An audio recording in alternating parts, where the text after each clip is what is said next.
Bismillahirrahmanirrahim. Alhamdulillahirabbil alamin. Nahmaduhu wa nasta'in wa nastaghfiru wa na'udzu billahi min syururi anfusina wa min sayyiati a'malina. May yahdihillahu fala mudilla lahu wa may yudlil fala hadiya lahu. Asyhadu an la ilaha illallah wa asyhadu anna Muhammadan abduhu wa rasuluh. La nabiyya ba'da. Teman-teman Komhum dan teman-teman IMM semuanya serta seluruh pemirsa, tiba lagi waktunya untuk pinjam Komhum. Alhamdulillah, pada kesempatan kali ini pinjam Komhum kembali lagi ya, bersama narasumber yang berbeda pada kali ini. Beliau dulu juga merupakan kader IMM Komhum, Komisariat Hukum, Fakultas Hukum, dan beliau dulu merupakan Ketua Umum Komisariat Hukum. Nah, beliau adalah Dimas Liksan Nugroho. Nah, gimana Mas kabarnya Mas? Alhamdulillah luar biasa. Ini gimana kamu? Ya, alhamdulillah. Acara lancar. Ya, alhamdulillah selama ini proker yang sudah direncanakan sudah sesuai jadwal lah, kurang yang belum sampai akhir periode. Ya, yang biasanya jadi perhatian koron itu karena saya. Oh, udah. Nah, itu dibahas di belakang aja. Oh ya udah, oke. Ya gimana? Oke. Gimana tadi perjalanannya, dari rumah atau dari mana Mas? Alhamdulillah tadi dari rumah, memang karena ada keperluan jadi agak telat tadi 5 menit.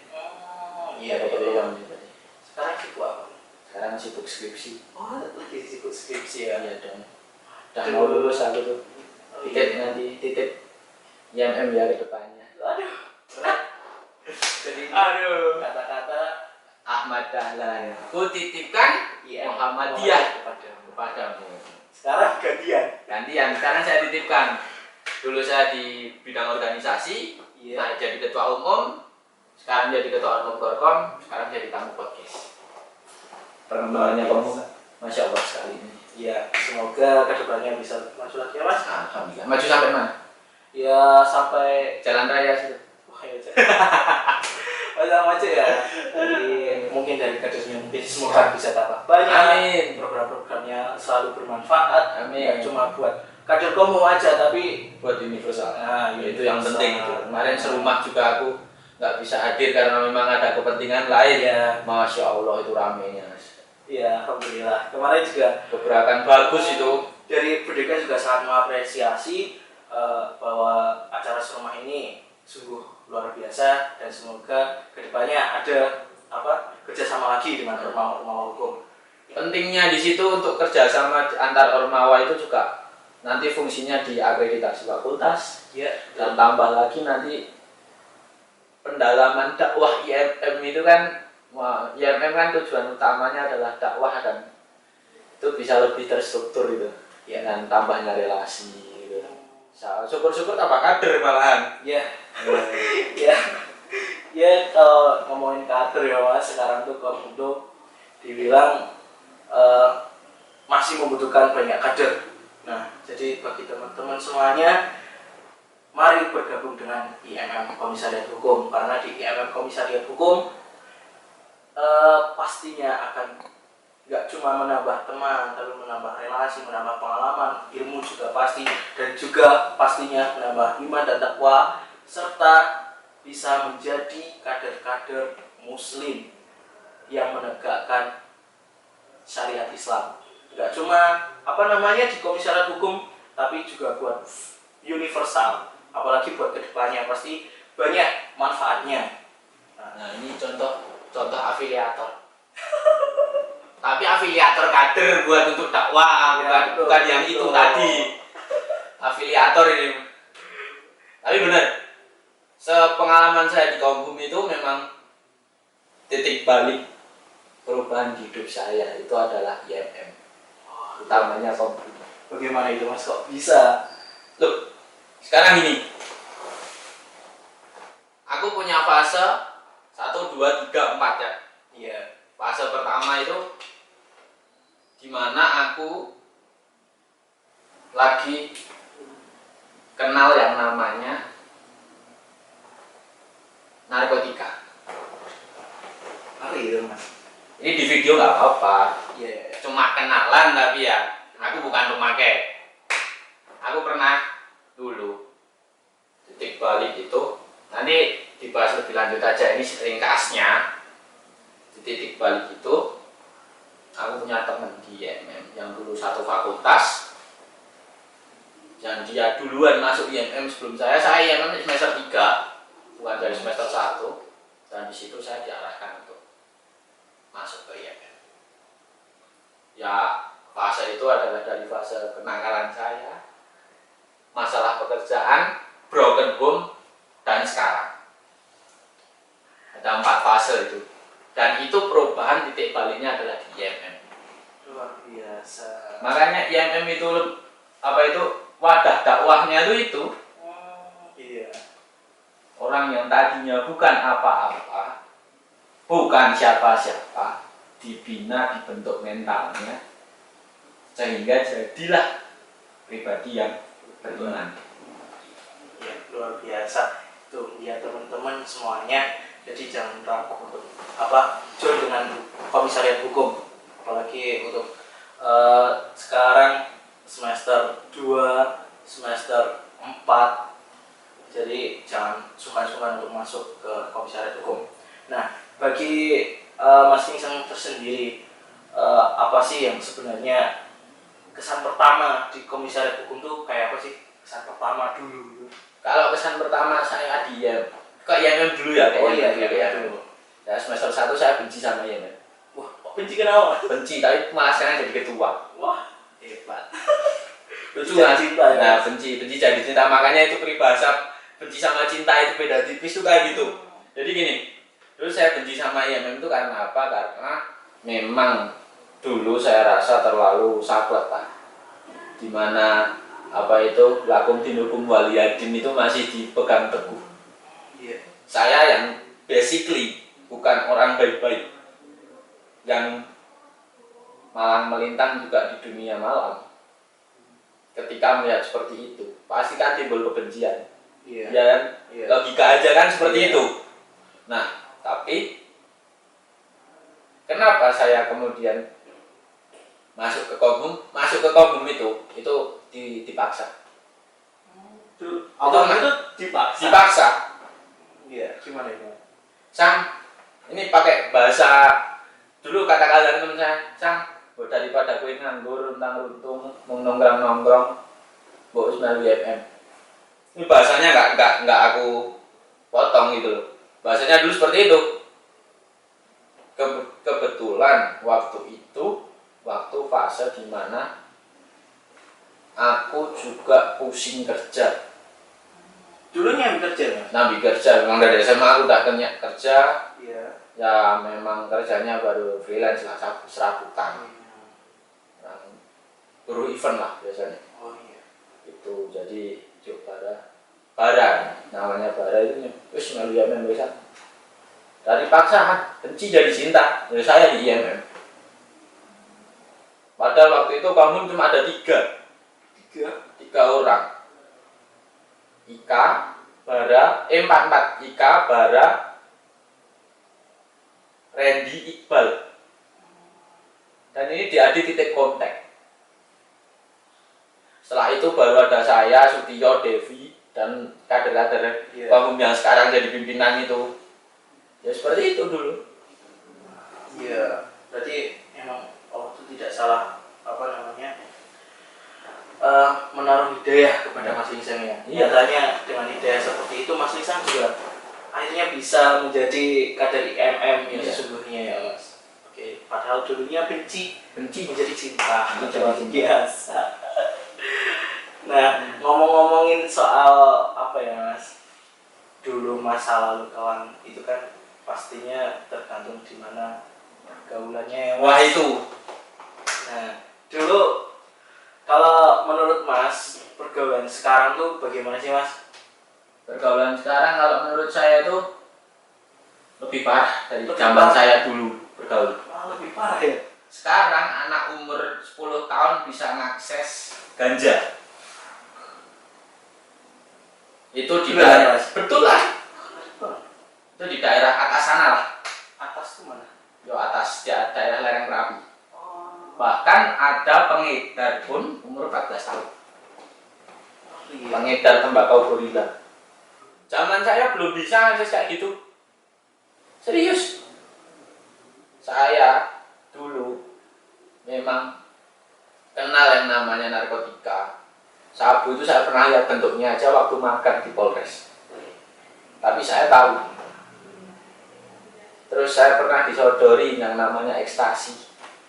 Tahu ekstasi? Itu pil koplo. Yang nanti pakai ngefly.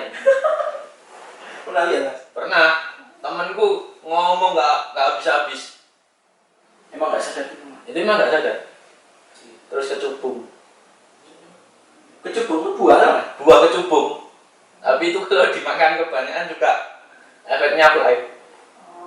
Dulu tuh aku pernah lihat buah kecubung. Itu tuh nggak tahu itu kecubung apa bukannya. Tapi kayak tomat terus ada duduk-duduk.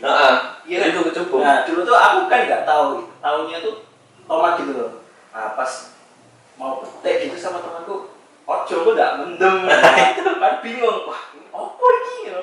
Nah baru setelah tahu, wah untung dulu nggak makan. Nah kalau makan kecanduannya bahaya itu. Lebih bahaya Iya. kecubung. Jadi apa itu zat adiktif yang ada di tumbuhan Iya. sama yang kimia itu lebih bahaya Iya. yang dari tumbuhan.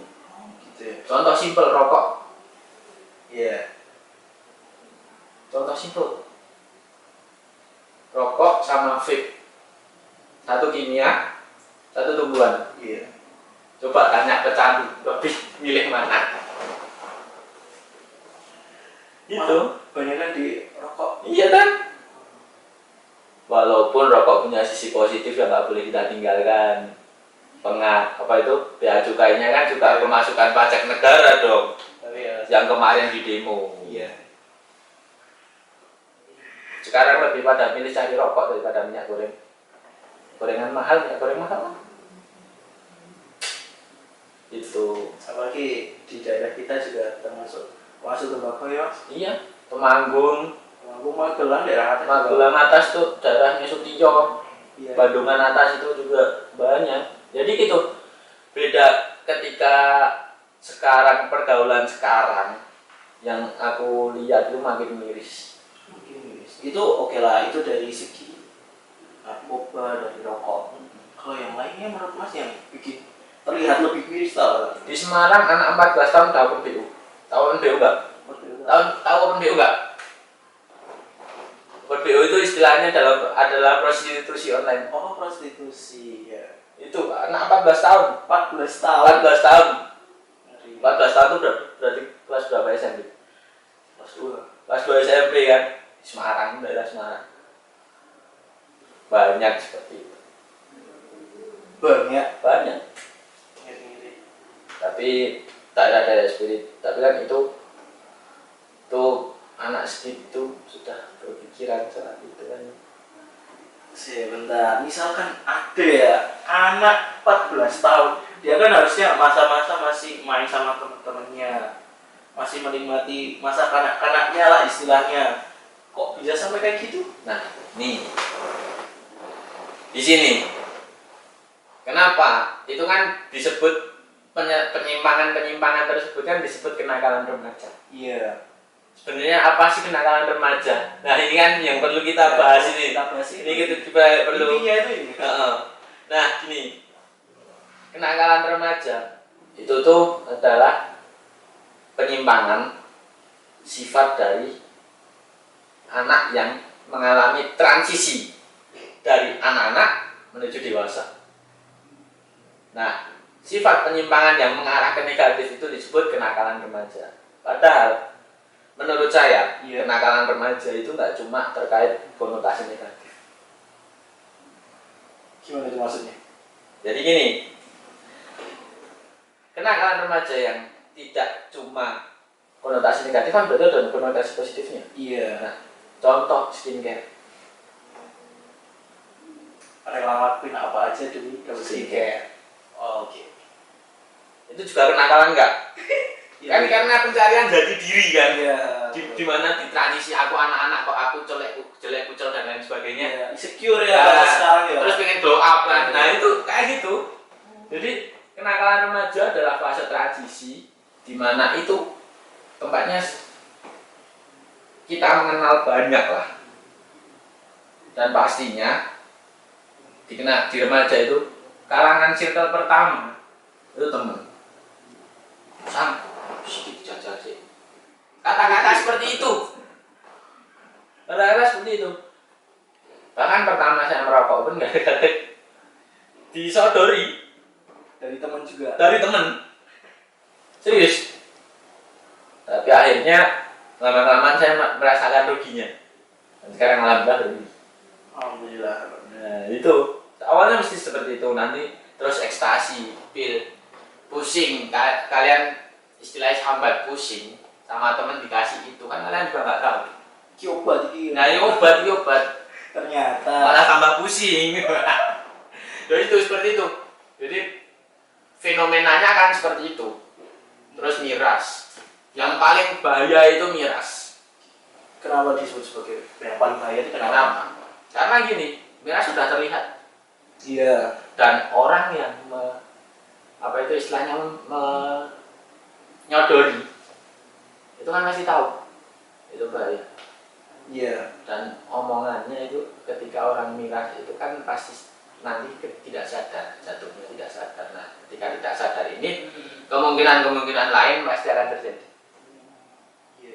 Ketika di bawah alam bawah sadar aja kita bisa jujur kan. Iya. Kalau terhipnotis, apalagi alam bawah sadar yang dalam pengaruh alkohol.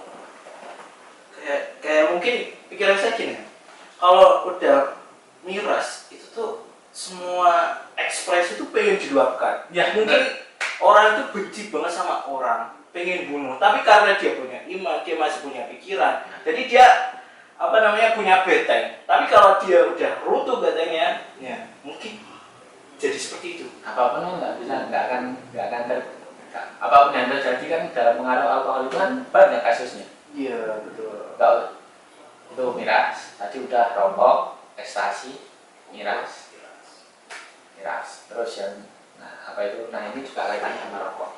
Ini penting sekali juga di mahasiswa, yaitu tembakau gorila. Tembakau gorila itu juga apa istilahnya? Kayak ganja. Dia adalah tembakau biasa yang disemprot zat adiktif sehingga menimbulkan efek seperti ganja.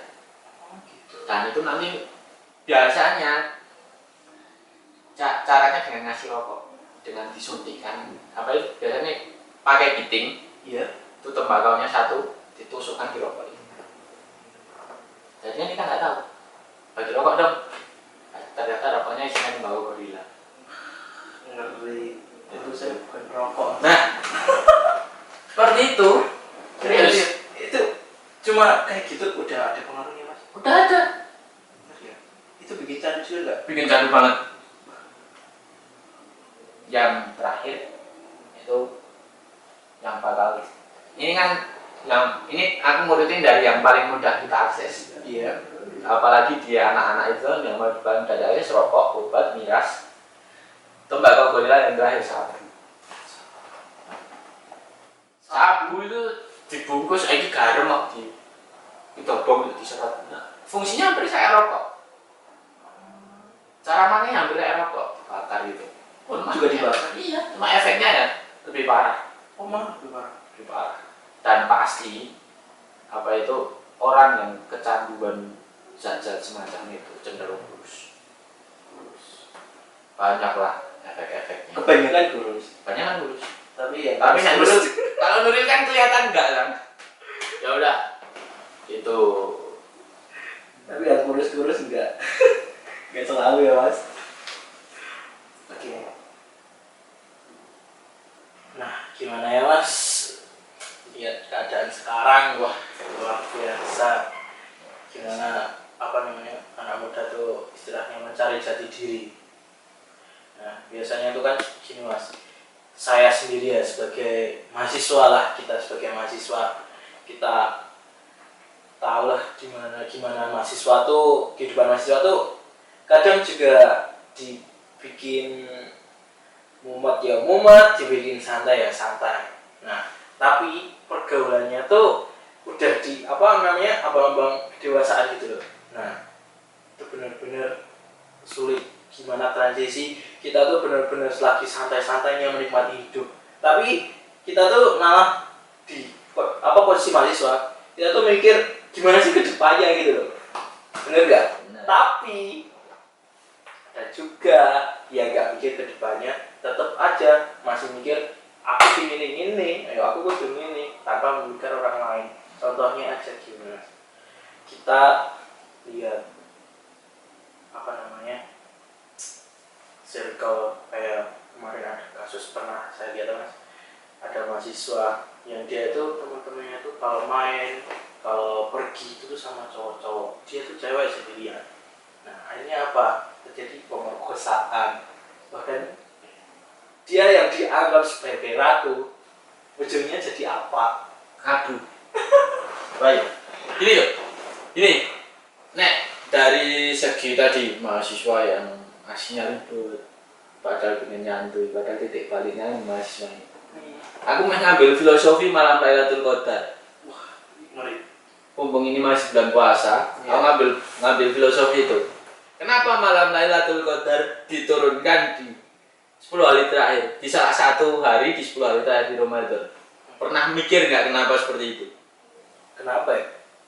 Kan gini, di 10 hari terakhir Ramadan lebih fokus ibadah atau fokus mudik? Kita nanti baru saya ke sana. Ini kan filosofinya dulu yang kita ulas. Kalau lihat sih lebih fokus mudik sih. Nah, padahal Allah memberikan reward terbesar, malam terbaik dari 1000 bulan itu adalah di 10 hari terakhir. Ya. Itu kalau kita tarik lagi ke tadi mahasiswa yang aku ki pengen santai, aku ki pengen udah, aku ki pengen cukup. Tapi kan sebenarnya itu rewardnya itu adalah dari perjuangan itu. Ketika itu berjuang, rewardnya mudah dapat pekerjaan kan, Iya. mudah dapat relasi, mudah dipergunakan di masyarakat. Nah ini kan hampir sama filosofinya.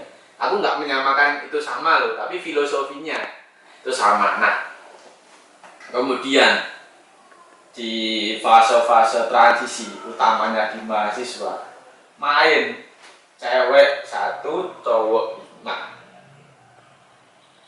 Kira-kira munafik nggak kalau nggak ada rasa dari 5 cowok ke 1 cewek ini? Atau sebaliknya? Fitrah pun tetap ada. Iya kan? Iya. Pastinya itu. Jadi kalau yang bilang aku punya temen, kalau apa itu istilahnya cewek bilang aku punya temen cowok tuh buat melindungi aku, bullshit nggak? Bullshit. Nah, karena itu, karena pada dasar hakikatnya manusia itu kan diciptakan nafsu di manusia kan untuk itu. Nah, ketika itu berlebih, kepercayaan berlebih, timbullah rasa sayang. Ketika rasa sayang itu udah timbul, selanjutnya timbul ada setan tuh lebih pinter ngetok hati manusia timbang apalah yang baik, timbang malaikat. Itu jadilah pemerkosaan. Apa iya satu pacaran sama ini yang ini nggak ngiri? Ya pastilah. Apa iya ini ketika pacaran mereka melakukan suatu zina, ini apa iya nggak bakal cerita? Itulah circle-nya. Pasti seperti itu. Dianggap akan menjaga rahasia, tapi rahasia itu dijadikan bahan untuk diri rusaknya diri sendiri. Iya. Ambil contoh aja kemarin, aku baca berita di Line Today, itu ada mahasiswi 21 tahun diperkosa pacarnya dan 2 orang temannya lagi secara bergiliran hingga meninggal. Gara-gara si cewek open BO. Nah kembali kan open BO. Perkara open BO aja. Perkara nafsu manusia ini kalau diulas banyak loh. Iya. Dan kenakalan remaja pasti arahnya ke nafsu serakah itu. Kan ada hadis yang menjelaskan, hadis atau surah yang menjelaskan pacaran menjadi zina. Maka kamu Jangan mendekati zina. Jangan mendekati zina. Zina itu pergaulan keji. Nah, Mendekati aja nggak boleh. apalagi berbuat gitu loh. Iya. Kan lucu gitu. Iya. Korelasinya kan lucu. Jadi kayak gitu. Aku lebih cenderung gini guys. Sebagai kita mahasiswa, kalian lebih baik sibuk organisasi daripada sibuk main. Karena dengan organisasi, pergaulan kalian terstruktur. Ya, tuh dengerin lebih baik berorganisasi, ikut komum ya. Bener. Iya, karena apa? Kalau dengan kita sibuk organisasi, orang tua kita mau ngecek, susah nggak? Enggak. Dan ada wadah pertanggungjawaban nggak? Ya ada. Nah, dan pasti ada yang tertua yang bertanggung jawab atas itu.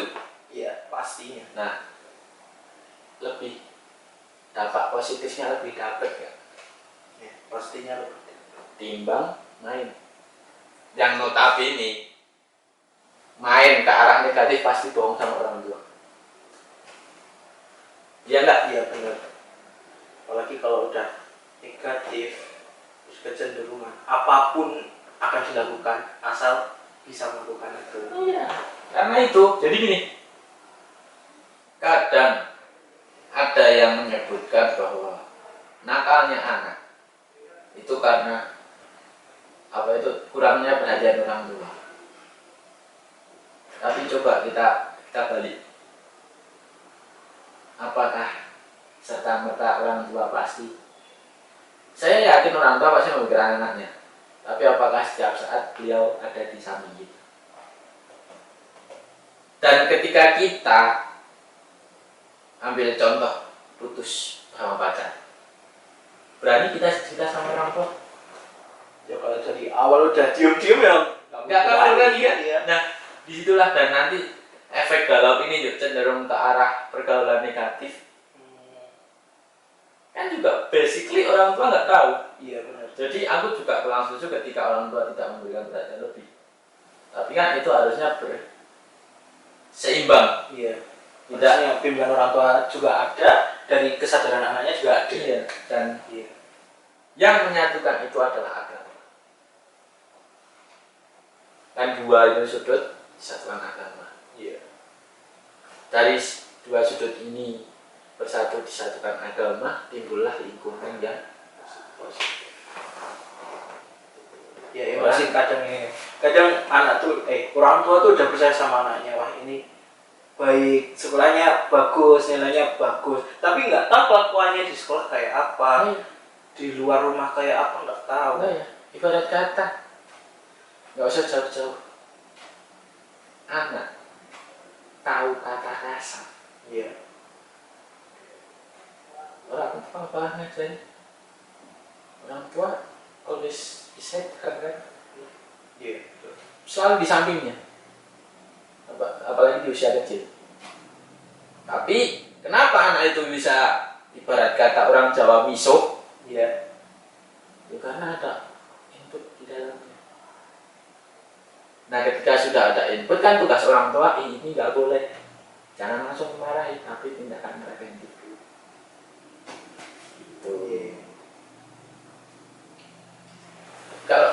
Kalau aku sendiri sih lebih cenderung ke dulu karena titik balik di IMM. Nah itu, ini kan kembali. Kenapa aku bisa berubah? Ya karena sibuknya di organisasi. Gak ada ruginya berorganisasi, apalagi di masa transisi. Nah nih kita sampai ke masa transisi. Masa transisi itu kan adalah bukan hanya kita rasakan, tapi juga orang tua rasakan. Iya betul. Orang tua rasakannya seperti apa? Dari dia tadinya mengekang, kemudian dia mencoba memberikan kepercayaan. Jadi istilah kata orang tua itu memberikan wis kono dolan. Pak, aku pamit dolan sama si ya udah sana, jangan pulang malam. Biasanya kan dari awal-awal seperti itu. Iya. Tapi bedakan ketika kamu pamit sama terus untuk berorganisasi, kamu pulang jam 1 malam aja pintu rumah masih buka kan? Iya. Tapi ketika kamu pamitnya main, jangankan pintu rumah, pintu pagar aja udah diacungi pentungan mungkin ya. Iya. Makanya itu. Iya. Nah, disitulah transisi orang tua juga memberikan kepercayaan itu. Iya benar. Kalau kita nggak memanfaatkan kepercayaan gitu, orang tua itu juga nantinya timbul, aku kok sama orang tuaku nggak dipercaya buat main A, main B, main C, karena kamu main. Iya benar. Kecuali kamu berorganisasi atau bahkan kamu lebih cenderung ke organisasi yang sifatnya keagamaan Seperti IMM. Join. IMM join loh, jangan lupa join. Karena pasti banyak ilmu yang didapat, bukan hanya ya, untuk hati, tapi juga untuk pikiran. Iya benar. Kadang mungkin ya memang juga mikirnya mungkin ngaji tok, sebenarnya enggak gitu ya. Enggak juga. Jujur aku bisa ngaji malah di IMM. Jujur aku. Aku bisa ngaji, bisa mulai lancar di IMM. Iya. Tuh teman-teman. Karena memang dulu juga ya ini kembali ke kenakalan remaja. Aku kenakalan remajanya bolos ngaji. Oh, bolos ngaji. Padahal itu pondasi utama tak Iya. diri kan? Iya. Nah, dari bolos ngaji jadilah saya seperti itu tadi. 4 fase tadi. Iya. Makanya harus pintar-pintar milih lingkungan yang bagus. Kadang kita udah dapat lingkungan bagus, kita malah pergi ke yang lain. Wong kita aja lingkungan beragama, kita pencuri, kita pasti dianggap imam yang baik nggak? Ketika ada ya ambil contoh gini, kita mau sholat, Iya. ada 2 orang, aku sama kamu wes,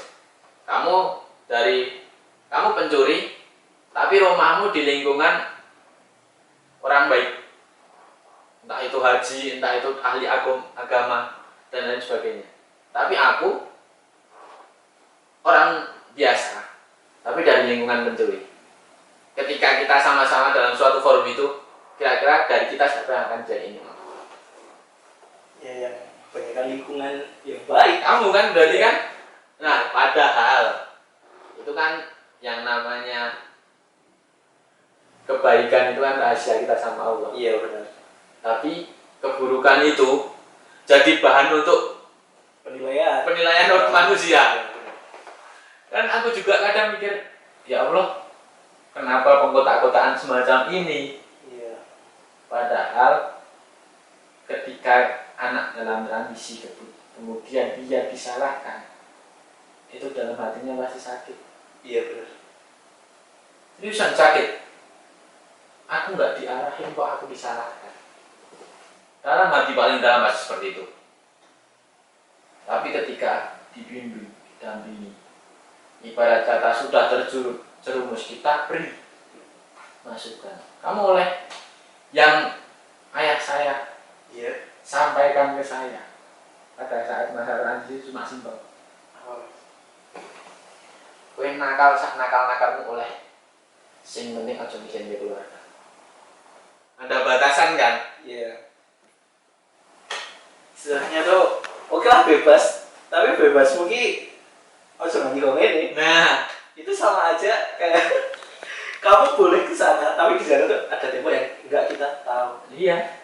Kan terbatasi oleh itu. Iya. Jadi nanti bergeraknya kita udah hati-hati. Iya benar.